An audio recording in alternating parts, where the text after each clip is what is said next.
लोकसभा चुनाव में 200 सीटों का आंकड़ा नहीं छू पाएगी भाजपा, करुणा सागर। राजद के राष्ट्रीय प्रवक्ता डॉक्टर करुणा सागर ने दावा किया है कि आगामी लोकसभा चुनाव में भाजपा एवं उनके सहयोगी दल 200 सीटों के अंदर सिमट कर रह जाएगी। उन्होंने कहा कि भाजपा के खिलाफ व्यापक मोर्चा बन रहा है। महंगाई, बेरोजगारी, सांप्रदायिकता तथा भ्रष्टाचार के खिलाफ सारे दल एकजुट हो रहे हैं। इन मुद्दों पर आम जनता भी महागठबंधन के साथ है। धीरे धीरे यह महागठबंधन और भी मजबूत होगा। इनका प्रमाण है कि बेंगलुरु की बैठक में 2 दर्जन से अधिक दल शामिल हो रहे हैं। उन्होंने कहा कि भाजपा के पास अब कोई मुद्दा नहीं है, अपने कार्यकर्ता की मौत को ही भुना रही है। डॉक्टर सागर ने कहा कि कल्पा गांव निवासी विजय सिंह की मृत्यु निश्चित ही दुखद है, लेकिन भाजपा इस पर ओछी राजनीति करने से बाज नहीं आ रही है। उन्होंने आगे और क्या कहा, आइए आपको सुनाते हैं। देखिए, मुझे इस देश की जनता पर, और मैं यहाँ पर एक पॉलिटिकल हैट से नहीं, एक एनालिस्ट की हैट से बात कर रहा हूँ, और हमेशा हमने राजनीति को समझने की कोशिश की है, तो मुझे इस देश की जनता पर बहुत भरोसा है। जब 1947 में देश आज़ाद हुआ था तो अंग्रेज़ों को ही मुगालता था कि ये अनपढ़ देश, गरीब देश शायद टूट टूट कर बिखर जाएगा।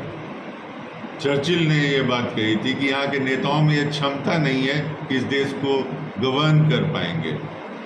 तो जनता को आप कभी कभी बरगला सकते हैं, लेकिन जैसे हमारे देहात में कहते हैं कि काठ की हांडी बार बार नहीं चढ़ाई जा सकती है। तो अब इनका जो एक बबल है, जो एक आडंबर है, वो बर्स्ट हो गया है और इनका जो सही चेहरा है वो जनता के सामने आ गया है। देखिए, जो विपक्ष की एकजुटता की जो मुहिम है वो हर दिन मजबूत होते जा रही है। 23 जून को बिहार में 17 दल थे, और आज और कल जो बेंगलोर में मीटिंग होने जा रही है उसमें 24 दल शामिल हैं। और पूरी जो विपक्ष की कोशिश है कि जनता, इस मुहिम को जनता निर्धारित कर रही है। जनता का ये कहना है कि हमने 37% वोट बीजेपी को दिया था और 63% वोट गैर बीजेपी पार्टियों को दिया गया था। मतलब जो अपोजिशन का वोट है वो 63% है। तो कमी हमारी तरफ से रही और उसी कमी को हम दूर करने की कोशिश कर रहे हैं कि ये जो 63% वोट है वो एक प्लेटफॉर्म पर आए, और जितनी ज़्यादा से ज़्यादा कोशिश होगी कि बीजेपी के हर कैंडिडेट के खिलाफ अपोजिशन का एक कैंडिडेट आए। और हम सिर्फ सत्ता के लिए एकत्रित नहीं हो रहे हैं। आज जिस तरह से देश का जनमानस ठगा हुआ महसूस कर रहा है, हमारी जो संवैधानिक व्यवस्था है, हमारी जो सामाजिक व्यवस्था है, उस पर कुठाराघात हो रहा है।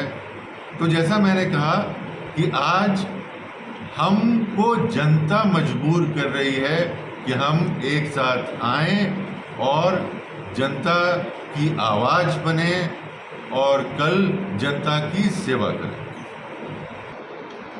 देखिए, अगर आप बहुत सारे जो इंडिपेंडेंट पत्रकार हैं और जो लोग आंकलन करते रहते हैं उनका देखिए अगर आंकलन, तो स्टेट वाइज अगर लेके आप असम से केरल तक जाइए, केरल से कश्मीर तक आइए, अलग अलग राज्यों में जो बीजेपी का परफॉर्मेंस 2019 में रहा है और जो अभी माहौल है, जिस तरह से लग रहा है कि आगामी चुनाव में जो वोटिंग पैटर्न रहेगा, तो बीजेपी को 200 सीट क्रॉस करना मुश्किल होगा। तो बिहार प्रदेश बीजेपी के अध्यक्ष कह रहे हैं कि हमको बिहार के 400 सीट मिल जाएंगे, नीतीश कोई फैक्टर नहीं है, तो उसको देखिए, बोलने को तो सबको आज़ादी है। जो बिहार में आग लगाना चाहते हैं वो भी बोल के चले जाते हैं, और जो 40 सीट लाना चाहते हैं वो भी बोल के चले जाएंगे।